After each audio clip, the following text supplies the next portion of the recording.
പ്രോജക്റ്റിൻ്റെ ഏറ്റവും ചലഞ്ച് എന്ന് പറഞ്ഞത് തന്നെ ആ പ്രകൃതിയായിരുന്നു. ആ സൈറ്റിൻ്റെ ലെവൽ കോണ്ടൂറും ആ സൈറ്റിൻ്റെ കിടപ്പും ഘടനയുമായിരുന്നു. നമ്മളുടെ ഫാം ഹൗസിൻ്റെ സ്റ്റീൽ കോമ്പോസിറ്റ് സ്ട്രക്ചർ ഞങ്ങൾ അവിടെ പാറയിൽ തന്നെ അതിനെ ആങ്കർ ചെയ്യാനുള്ള മെത്തേഡ്സും അതിൻ്റെ ടെക്നിക്സും യൂസ് ചെയ്തു. അതിനായി ഞങ്ങൾ ചെയ്തത് ഒരു കസ്റ്റമൈസ്ഡ് ഡിസൈൻ, ഒരു പ്രോസസ്സ് ഞങ്ങൾ ഡെവലപ്പ് ചെയ്തു. ഈ സിംഗിൾ പോസ്റ്റ് ഫൗണ്ടേഷനെ സപ്പോർട്ട് ചെയ്യാൻ വേണ്ടി ഞങ്ങൾ ഹിൽറ്റി ജോയിൻറ്റും അതിൻ്റെ ഒരു സൈഡ് റീറ്റെയിനിങ് വോളിലേക്ക് കണക്ട് ചെയ്തു. വെള്ളത്തിൻ്റെ ഡാമേജ് വരാൻ ചാൻസ് ഉണ്ട് എന്ന് മനസ്സിലായ ഏരിയയിൽ മാത്രമാണ് നമ്മൾ പ്ലാസ്റ്റർ വോളുകൾ ചെയ്തേക്കുന്നത്. സിങ്ക് കോട്ടഡ് പ്രൊഡക്റ്റാണ്. നമ്മുടെ തെർമൽ ഇൻസ്റ്റലേഷനും അതേപോലെ തന്നെ അത് അക്കോസ്റ്റിക് ഇൻസ്റ്റലേഷൻ പ്രോപ്പർട്ടിയും ഉള്ള ഒരു മെറ്റീരിയലാണ്. സോഫ്റ്റായ സൗണ്ടിലാണ് നമുക്ക് മഴയുടെ സൗണ്ട് ബിൽഡിങ്ങിനുള്ളിൽ വരികയുള്ളൂ.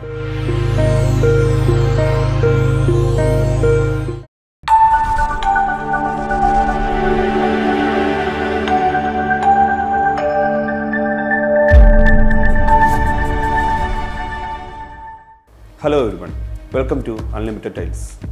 ഞാൻ കഴിഞ്ഞ വീഡിയോയിൽ ആൽക്കമി എന്ന പ്രോജക്റ്റിനെ പറ്റി അതിൻ്റെ ഡിസൈൻ അപ്രോച്ചും ക്ലയൻറ്റ് റിക്വയർമെൻറ്റ്സും എങ്ങനെ ഞങ്ങൾ ഡിസൈൻ ചെയ്തു എന്നതിനെ പറ്റിയൊക്കെ ഡീറ്റെയിൽ ആയിട്ടാണ് ഡിസ്കസ് ചെയ്തത്.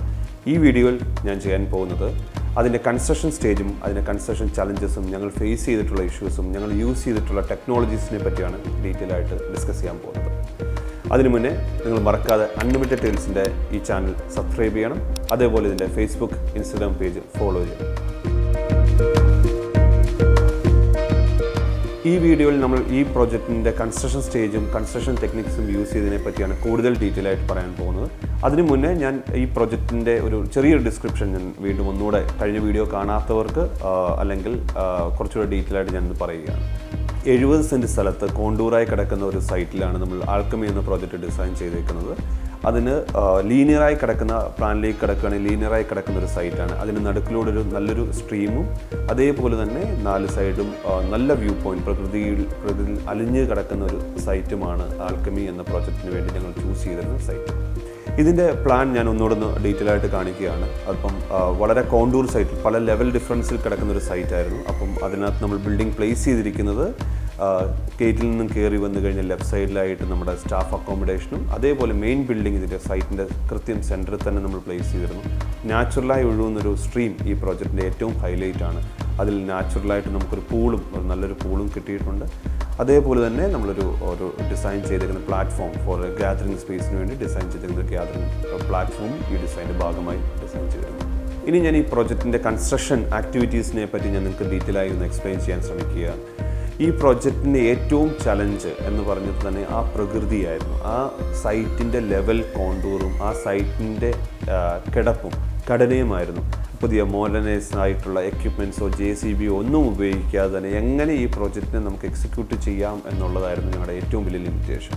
ഞങ്ങൾ ഈ പ്രോജക്റ്റിലേക്ക് അപ്രോച്ച് ചെയ്തപ്പോൾ ഞാൻ നേരത്തെ പറഞ്ഞതുപോലെ തന്നെ അവിടുത്തെ ലോക്കൽ ലേബേഴ്സിനെ യൂസ് ചെയ്ത് മലയോര ഭാഗങ്ങളിൽ എങ്ങനെയാണോ പല ഇടബെത്തികൾ കെട്ടി മണ്ണൊലിപ്പിനെ തടയാനും മണ്ണൊലിച്ച് പോകാതിരിക്കാൻ രീതിയിൽ കൃഷിക്ക് ഒരു നിലത്തിനെ എങ്ങനെ ഒരുക്കുന്നു ആ അതേ മെത്തേഡ് യൂസ് ചെയ്ത് പല തട്ടുകളായി ചെറിയ കരിങ്കൽ വോളുകൾ പണിഞ്ഞ് അതിൻ്റെ 4 സൈഡും സൈറ്റിനെയും പ്രൊട്ടക്റ്റ് ചെയ്ത് ഈ ലെവലിനെ ഞങ്ങൾ നാച്ചുറൽ ലെവലിൽ തന്നെ മെയിൻറ്റെയിൻ ചെയ്ത് പല തട്ടുകളായി ഈ സൈറ്റിനെ ഒരുക്കിയെടുത്തു. അതാണ് ഞങ്ങൾ ആദ്യം ചെയ്ത പ്രോസസ്സ്. പിന്നീട് ഞങ്ങൾ ബിൽഡിങ്ങുകൾ പ്ലേസ് ചെയ്യാൻ ഉദ്ദേശിക്കുന്ന ഭാഗം മാത്രം ഡീറ്റെയിലായി മാനുവൽ പ്രോസസ്സിലൂടെ എക്സ്കവേറ്റ് ചെയ്ത് ബിൽഡിങ്ങിൻ്റെ ഫൗണ്ടേഷൻ സെറ്റ് ചെയ്യുകയും ഈ പറയുന്ന നമ്മളുടെ ഫാം ഹൗസിൻ്റെ സ്റ്റീൽ കോമ്പോസിറ്റ് സ്ട്രക്ചർ ഞങ്ങൾ അവിടെ പാറയിൽ തന്നെ അതിനെ ആങ്കർ ചെയ്യാനുള്ള മെത്തേഡ്സും അതിൻ്റെ ടെക്നിക്സും യൂസ് ചെയ്തു. അതിനായി ഞങ്ങൾ ചെയ്തത് ഒരു കസ്റ്റമൈസ്ഡ് ഡിസൈൻ, ഒരു പ്രോസസ്സ് ഞങ്ങൾ ഡെവലപ്പ് ചെയ്തു. ആ ഒരു പൈപ്പ് ഡിസൈനിലൂടെ അതിൻ്റെ സ്ട്രക്ചറൽ സ്റ്റെബിലിറ്റി കാൽക്കുലേഷൻ ചെയ്ത് അതിൻ്റെ ബേസ് പ്ലേറ്റ് പാറയിൽ തന്നെ ആങ്കർ ചെയ്ത് ഹിൽറ്റി കെമിക്കൽസ് യൂസ് ചെയ്ത് ആങ്കർ ചെയ്ത് അതിനെ ഉറപ്പിക്കുകയാണ് ഞങ്ങൾ ആദ്യം ചെയ്ത ആക്ടിവിറ്റി. ഈ സിംഗിൾ പോസ്റ്റ് ഫൗണ്ടേഷനെ സപ്പോർട്ട് ചെയ്യാൻ വേണ്ടി ഞങ്ങൾ ഹിൽറ്റി ജോയിൻറ്റും അതിൻ്റെ ഒരു സൈഡ് ഞങ്ങളുടെ ബിൽഡിങ്ങിൻ്റെ സൈഡിൽ ഞങ്ങൾ പണിഞ്ഞിരുന്ന റീറ്റെയിനിങ് വോളിലേക്ക് കണക്ട് ചെയ്തു. ഈ സ്ട്രക്ചറിനെ ഞങ്ങൾ സ്റ്റേബിളാക്കി. ഈ റീറ്റെയിനിങ് വോളിൻ്റെ ബാക്ക് സൈഡിൽ വാട്ടർ പ്രൂഫിംഗ് മെത്തേഡ്സ് യൂസ് ചെയ്ത് മെംബ്രെയിൻ ഷീറ്റുകൾ ഒട്ടിച്ച് വെള്ളം ലീക്ക് ആകാത്ത രീതിയിൽ, അല്ലെങ്കിൽ അവിടെ നനവും അവിടുത്തെ ക്ലൈമാറ്റിക് കണ്ടീഷൻ അനുസരിച്ച് വെള്ളം അബ്സോർവ് ചെയ്യാനുള്ള ചാൻസ് ഉണ്ട് ബിൽഡിങ്ങിലേക്ക്.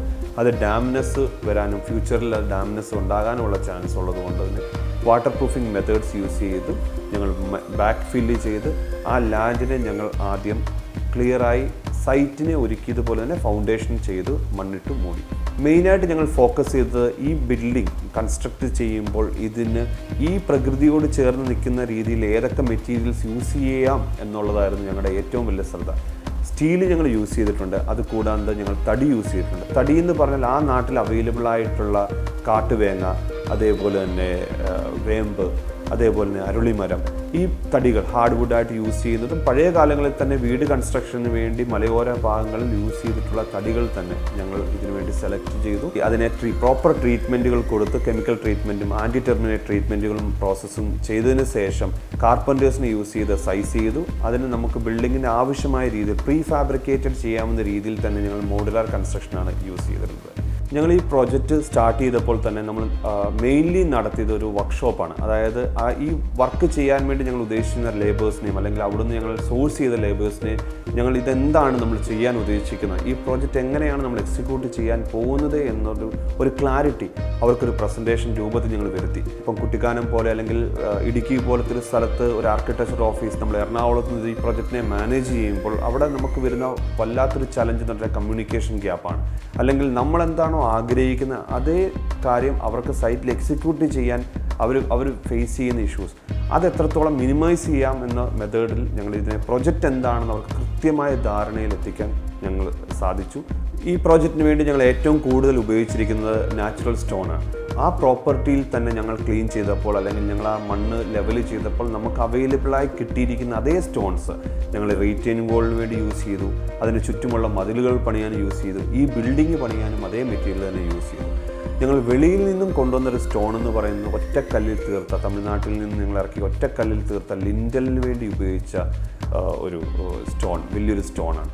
കാരണം കോൺക്രീറ്റ് അവിടെ കുറയ്ക്കണം എന്നൊരു തീരുമാനത്തിൽ ഞങ്ങൾ ലിൻഡൽസ് RCC സ്ട്രക്ചേഴ്സ് ഒഴിവാക്കി ഇതൊരു സ്റ്റോൺ ലിൻഡൽസാണ് ഈ പ്രോജക്റ്റിന് വേണ്ടി ഞങ്ങൾ യൂസ് ചെയ്തത്. അത് ഏകദേശം 1.5 ടൺ തൊട്ട് 2 ടൺ വരെ ഭാരം വരുന്ന ലിൻഡൽ സ്റ്റോണുകൾ ഞങ്ങൾ തമിഴ്നാട്ടിൽ നിന്ന് സോഴ്സ് ചെയ്ത് ഈ പ്രോജക്റ്റിൽ എത്തിക്കുകയും അത് മാനുവൽ മെത്തേഡിലൂടെ ഞങ്ങൾ അതിനെ പുഷ് ചെയ്ത് ഈ ബിൽഡിങ്ങിന് മുകളിലേക്ക് JCBയോ അല്ലെങ്കിൽ ഹിറ്റാച്ചിയോ ഒന്നും തന്നെ യൂസ് ചെയ്യാത്ത രീതിയിൽ മാനുവൽ മെത്തേഡിൽ അതിനെ പ്ലേസ് ചെയ്തു എന്നുള്ളതാണ് മറ്റൊരു വലിയൊരു സക്സസ്ഫുൾ. പിന്നീട് ഈ പ്രോജക്റ്റിന് ഏറ്റവും കൂടുതൽ യൂസ് ചെയ്തിരിക്കുന്ന മറ്റൊരു ഗ്ലാസ് മെറ്റീരിയലാണ്. ഗ്ലാസ് പ്രോപ്പർലി അത് ഡബിൾ ഗ്ലേസ്ഡ് ഗ്ലാസ് ആണ് യൂസ് ചെയ്തിരിക്കുന്നത്. ടഫൺ ഗ്ലാസ്സുകളാണ് യൂസ് ചെയ്യുന്നത്. അതുകൊണ്ട് തന്നെ നല്ല കാറ്റും നല്ല വിൻഡ് ലോഡുകൾ വന്നാലും വിസ്റ്റാൻഡ് ചെയ്യുന്ന രീതിയിൽ ആ മെറ്റീരിയലിനെ പ്ലേസ് ചെയ്തിട്ടുണ്ട്. അതുകൂടാതെ നല്ല വ്യൂ, പരാമിഡ് വ്യൂ, നമ്മളുടെ പ്രകൃതിയെ നല്ല രീതിയിൽ ഗ്ലാസ്സിലൂടെ കണ്ടാൽ തന്നെ നല്ല വൃത്തിയായിട്ട് കാണാവുന്ന രീതിയിലാണ് ഞങ്ങൾ ഗ്ലാസ്സുകൾ പ്ലേസ് ചെയ്തിരിക്കുന്നത്. ബിൽഡിങ്ങിന് വളരെ കുറച്ച് ഏരിയയിൽ മാത്രമാണ് ഞങ്ങൾ RCC wall with plastering material use ചെയ്തേക്കുന്നത്. അത് പ്രത്യേകമായി ഡാംനെസ് വരാൻ ചാൻസ് ഉണ്ട്, അല്ലെങ്കിൽ വെള്ളത്തിൻ്റെ ഡാംനെസ് വരാൻ ചാൻസ് ഉണ്ട് എന്ന് മനസ്സിലായ ഏരിയയിൽ മാത്രമാണ് നമ്മൾ പ്ലാസ്റ്റർ വോളുകൾ ചെയ്തേക്കുന്നത്. അതിലും ഞങ്ങൾ protective water proofing method use ചെയ്തു. ടെസ്റ്റർ പെയിൻറ്റിൻ്റെ മുകളിൽ ഞങ്ങൾ അതിന് നല്ലൊരു ലാക്കർ ഫിനിഷ് പെയിൻറ്റ് യൂസ് ചെയ്തിട്ടുണ്ട്. അതുകൊണ്ട് തന്നെ മഴക്കാലത്ത് വരുന്ന ഡാംനെസ്സോ ഫംഗൽ റിയാക്ഷൻസോ ഒന്നും തന്നെ ഈ ബിൽഡിങ്ങിൽ ആക്ട് ചെയ്യാത്ത രീതിയിലാണ് ഇതിൻ്റെ പെയിൻറ്റിങ് വേടയിൽ ഞങ്ങൾ ചൂസ് ചെയ്തിരുന്നത്. പിന്നെ മെയിൻലി ഈ ബിൽഡിങ്ങിൻ്റെ ഏറ്റവും വലിയ അട്രാക്ഷൻ എന്ന് പറയുന്നത് ഇതിൻ്റെ റൂഫാണ്. ഈ റൂഫ് സ്ട്രക്ചർ ശേപ്പിൽ നിൽക്കുന്ന റൂഫ് സ്ട്രക്ചറിൽ ഞങ്ങൾ യൂസ് ചെയ്തിരിക്കുന്നത് വോൾക്കാനിക് മെറ്റൽ ഷിംഗിൾസ് ആണ് യൂസ് ചെയ്തിരിക്കുന്നത്. അതിലൂടെ ഞങ്ങൾ ഉദ്ദേശിച്ചിരുന്നത് വളരെ ലൈറ്റ് വെയ്റ്റ് മെറ്റീരിയൽ ആയിരിക്കണം. അതേപോലെ തന്നെ കാറ്റോ അല്ലെങ്കിൽ ഈ മഴയോ വിസ്റ്റാൻഡ് ചെയ്യാനുള്ള സ്ട്രെങ്ത് ഉള്ള മെറ്റീരിയൽ ആയിരിക്കണം യൂസ് ചെയ്യേണ്ടത്. അതേപോലെ തന്നെ ഇതിന് സീലിംഗ് വളരെ കുറയ്ക്കണം.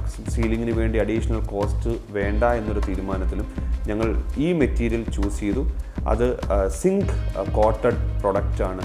അത് നമ്മളുടെ തെർമൽ ഇൻസ്റ്റലേഷനും അതേപോലെ തന്നെ അത് അക്കോസ്റ്റിക് ഇൻസ്റ്റലേഷൻ പ്രോപ്പർട്ടിയും ഉള്ളൊരു മെറ്റീരിയലാണ്.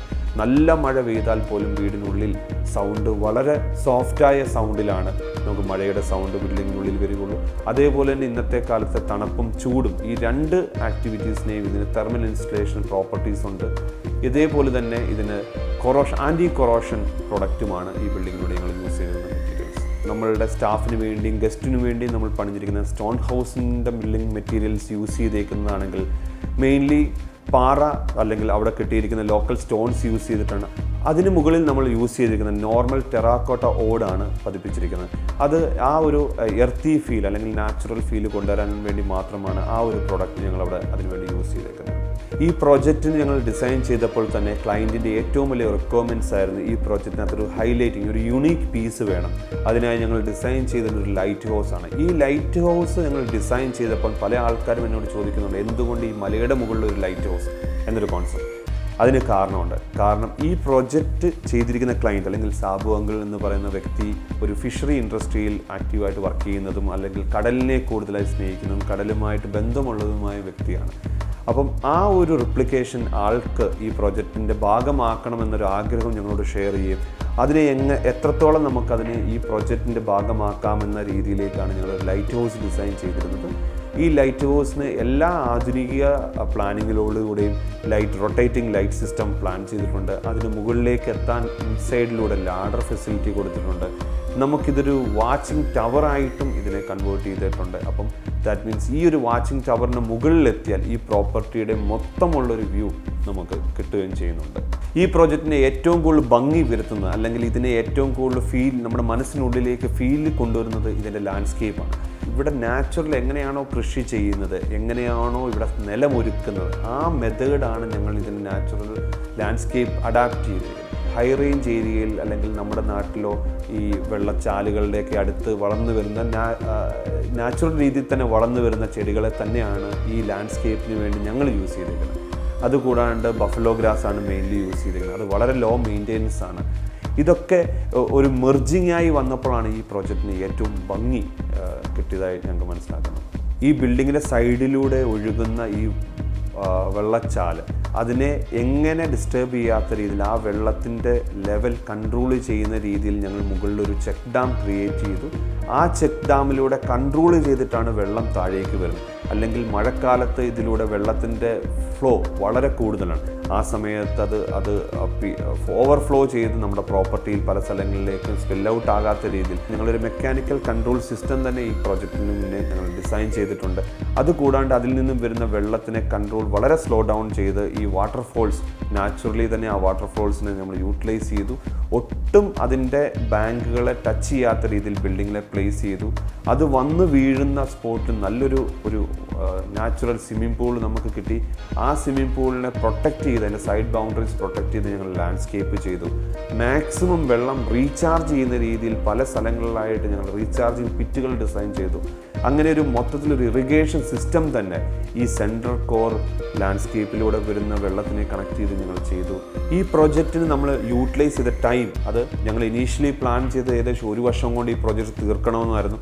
പക്ഷേ ഹൈ റേഞ്ച് പോലത്തെ സ്ഥലങ്ങളിൽ നമ്മൾ ഡിസൈൻ ചെയ്യുമ്പോൾ നമ്മൾ ശ്രദ്ധിക്കേണ്ട അവിടുത്തെ ക്ലൈമറ്റിക് കണ്ടീഷൻ, അവിടുത്തെ മഴ, ആ കാലഘട്ടത്തിൽ നമുക്കിതിനെ എങ്ങനെ പ്ലാൻ ചെയ്യാം എന്നുള്ളത് ഒരു വലിയൊരു ചലഞ്ചാണ്. ഏകദേശം ഞങ്ങൾക്കൊരു 1.5 വർഷം കൊണ്ട് ഈ പ്രോജക്റ്റിനെ ഞങ്ങൾ കംപ്ലീറ്റ് ചെയ്യാൻ സാധിച്ചു. അത് ഞങ്ങളുടെ ഒരു ടീം, ഈ ഒരു ടീമിൻ്റെ ഒരു പ്രോപ്പർ കൂട്ടായ്മ കാരണം സംഭവിച്ചതാണ്. ഇങ്ങനെയുള്ള പ്രോജക്റ്റുകൾ നമ്മൾ ഡിസൈൻ ചെയ്യുമ്പോൾ നമ്മൾ അൺസീൻഡായിട്ട് കാണുന്ന കുറേ ലിമിറ്റേഷൻസ് ഉണ്ട്. ഒന്ന്, അവൈലബിലിറ്റി ഓഫ് മെറ്റീരിയൽസ്. ഇപ്പം പല മെറ്റീരിയലും നമ്മൾ നാച്ചുറലി അവൈലബിൾ എന്ന് പറഞ്ഞാലും അല്ലെങ്കിൽ ലോക്കലിൽ നിന്ന് സോഴ്സ് എന്ന് പറഞ്ഞാലും പല മെറ്റീരിയലുകളും നമുക്ക് മറ്റ് ജില്ലകളിൽ നിന്നും കൊണ്ടുവരേണ്ടതായ മെറ്റീരിയലുകൾ കാണും, ട്രാവൽ കാണും. അതിനെല്ലാം ഒരു പ്ലാനിങ് റിക്വയർഡാണ്. എന്താണോ നമ്മൾ എക്സിക്യൂട്ട് ചെയ്യാൻ പോകുന്നത് ആ ഒരു പ്രോപ്പർ പ്ലാനിങ് ഈ ഡിസൈൻ നമുക്ക് എക്സിക്യൂട്ട് ചെയ്യുമ്പം ആവശ്യമാണ്. അല്ല എങ്കിൽ അൺവാണ്ടഡ് ആയിട്ടുള്ള കോസ്റ്റ് അല്ലെങ്കിൽ നമ്മൾ അറിയാതെ തന്നെ വരുന്ന ഡിലേ അത് നമ്മളുടെ പ്രൊജക്റ്റിൻ്റെ കോസ്റ്റിനെ അത് കാര്യമായി ബാധിക്കുന്നതായി ഞങ്ങൾ ശ്രദ്ധയിൽപ്പെട്ടിട്ടുണ്ട്. ഞാൻ ഈ പ്രൊജക്റ്റിൻ്റെ കൺസ്ട്രക്ഷൻ സ്റ്റേജാണ് നിങ്ങൾക്ക് മുന്നിൽ ഇപ്പം എക്സ്പ്ലെയിൻ ചെയ്തുകൊണ്ടിരുന്നത്. ഈ വീഡിയോ കണ്ടുകൊണ്ടിരിക്കുമ്പോൾ നിങ്ങളൊരു കാര്യം മറക്കല്ല, ഈ ചാനൽ സബ്സ്ക്രൈബ് ചെയ്യാനും ഇൻസ്റ്റാഗ്രാം, ഫേസ്ബുക്ക് പേജ് ഫോളോ ചെയ്യാനും. ഞാൻ ഇത്രയും പറഞ്ഞപ്പോൾ നിങ്ങൾക്ക് തോന്നില്ലേ ഈ പ്രോജക്റ്റ് കംപ്ലീറ്റ് ആയി കഴിഞ്ഞപ്പോൾ ഇത് എങ്ങനെയുണ്ട്, നമ്മൾ പറഞ്ഞതുപോലെ തന്നെ വന്നിട്ടുണ്ടോ, അതോ അതിലും ഭംഗിയായോ? അപ്പം അടുത്ത വീഡിയോയ്ക്ക് കാത്തിരിക്കുക. Thank you. Architecture and interior സംബന്ധമായ ഏറ്റവും പുതിയ അറിവുകൾ, ട്രെൻഡുകൾ, മനോഹരമായ വീടുകൾ ഒക്കെ നിങ്ങൾക്ക് പരിചയപ്പെടുത്തുന്ന അൺലിമിറ്റഡ് ടെയിൽസ് എന്ന ഈ ചാനൽ നിങ്ങൾ സബ്സ്ക്രൈബ് ചെയ്തിട്ടില്ലെങ്കിൽ മറക്കാതെ ഇപ്പോൾ തന്നെ subscribe icon അമർത്തുമല്ലോ.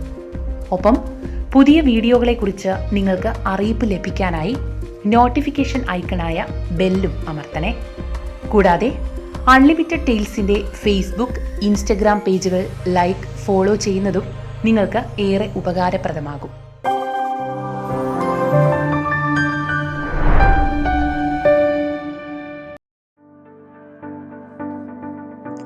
For more architecture content, please like, share and subscribe to our YouTube channel, Unlimited Tales. Also, follow us on Instagram and Facebook for more updates.